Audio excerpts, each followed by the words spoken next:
條題目就問以下呢個邊個陳述關於 X 光係不正確嘅，係錯誤嘅。咁第一個啦 ，X-rays can be produced at high-speed electrons hitting a metal target。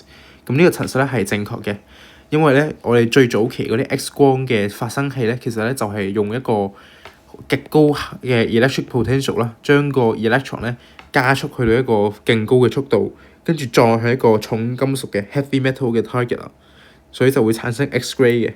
所以第一個陳述咧係正確嘅。第二個陳述 X-rays are kind of electromagnetic ray 啦。咁呢個其實係正確嘅，因為佢本身就係個 electric spectrum 入面啦 ，electromagnetic spectrum 入面，咁佢係介乎於 ultrasound 啦同埋呢個嘅 gamma ray 之間嘅。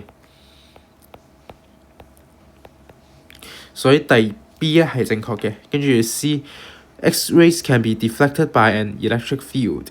咁呢個陳述咧係錯誤嘅。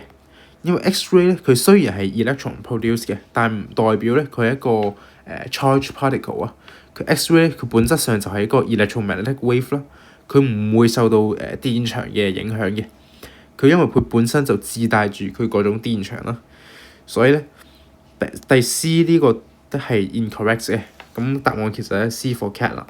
因為睇埋 D。Although X-rays do not carry charges, they can cause ionization。咁呢個係正確㗎啦，佢係可以試到一啲 neutral 嘅 particle 啦，將佢變成一個 positively charged 同埋 negatively charged 嘅particle 嘅，亦即係當譬如話一粒電子啦，佢可以將一個原子，佢可以將一啲電子咧去打開，跟住並且咧令佢脫離呢個 atom 嘅，就做住咗一個positively charged ion 同埋一個 negatively charged electron 啦。答案咧就係 C for cat。